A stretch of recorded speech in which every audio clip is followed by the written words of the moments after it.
On a souvent entendu dire que la masturbation est quelque chose de tout à fait normal, mais dans quelle mesure? Combien de fois par jour pouvez-vous le faire sans être considéré comme addict? Et si vous ne pouvez pas vous arrêter? Répondons à ces questions et voyons pourquoi vous devriez reconsidérer cette habitude, qui semble normale mais cache des pièges pour votre vie. Dans cette vidéo, vous comprendrez ce qui se passe dans notre cerveau, scientifiquement et philosophiquement, et ce que le stoïcisme peut nous enseigner sur ce vice.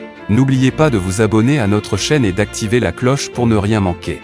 Histoire de la masturbation, commençons par un peu d'histoire. La médecine actuelle affirme clairement que la masturbation est tout à fait normale, non seulement chez les humains mais aussi chez les chiens et autres mammifères. Cependant, cette vision n'a pas toujours été la même. Dans le passé, la masturbation était considérée comme immorale, surtout pour les hommes, car la production de semences non productives empêchait les gens de se reproduire.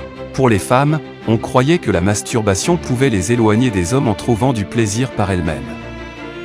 De plus, on pensait que la masturbation causait des maladies, ce qui la rendait déconseillée.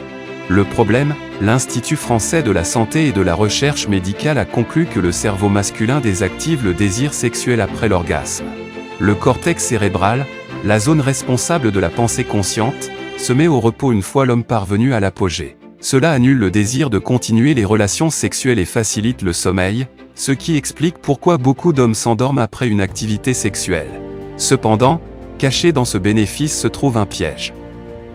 Dopamine et addiction, la masturbation libère de la dopamine dans votre cerveau, une hormone responsable de nous faire sentir mieux, procurant calme, réduction du stress et sentiment de récompense. Cette sensation agréable peut mener à une addiction.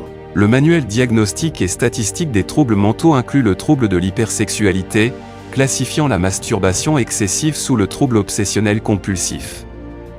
Cela peut mener à une destruction mentale et familiale.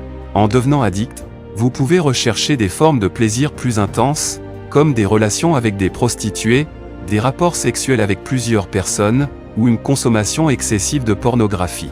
Votre cerveau, habitué à la libération de dopamine, commencera à en demander plus pour atteindre le même plaisir, entraînant un cycle d'addiction. Stoïcisme et maîtrise de soi, à ce stade, vous vous demandez peut-être quel est le lien avec le stoïcisme. Les philosophes stoïciens comme Sénèque, Marc Aurèle et Épictète voyaient le plaisir et la luxure sous un angle unique. Pour eux, la maîtrise des passions et plaisirs mondains était une conquête qui élevait l'esprit humain. Épicure affirmait que le contrôle de soi, plutôt que les nuits de plaisir, distinguait une bonne personne. Comprendre et contenir le plaisir est crucial pour la conscience de soi. Au lieu d'être esclaves de nos désirs, nous devons en être les maîtres. Les stoïciens nous rappellent que chaque action a des conséquences, non seulement pour nous mais pour l'ordre naturel de l'univers. La masturbation compulsive perturbe notre connexion avec la nature, entraînant culpabilité, honte et insatisfaction. Permettez-moi de partager une histoire inspirante. Je connais quelqu'un qui luttait contre la masturbation compulsive, cherchant un refuge momentané et du plaisir mais faisant face à une tempête émotionnelle après chaque acte.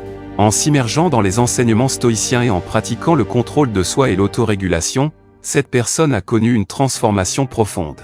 Elle a appris à affronter ses désirs et émotions consciemment, trouvant la véritable joie dans la maîtrise de soi. Elle vit maintenant une vie de paix intérieure et d'authenticité, libérée de l'esclavage des désirs momentanés. La véritable satisfaction vient de vivre selon nos principes et valeurs les plus profonds. La masturbation compulsive peut nous éloigner de nos objectifs les plus nobles et du vrai bonheur.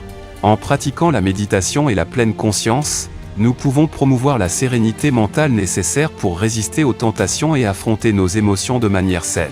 Cette compulsion devient un obstacle à la sérénité mentale, nous entraînant dans les regrets et nous éloignant de la paix trouvée dans le contrôle de soi et la modération. Mon ami, que faites-vous de votre vie? Pensez-vous qu'être assis chez vous à regarder ces vidéos et à prendre du plaisir avec vos mains peut vous rendre confiant et réussi? Pensez-vous que gaspiller votre temps et votre énergie sur ces actions peut attirer des femmes ou des hommes? Non, jamais. Pensez intelligemment, et écrivez dans les commentaires, « Je suis une personne puissante.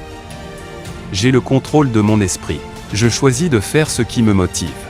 Je choisis de faire ce qui m'améliore. » Merci de rester avec moi.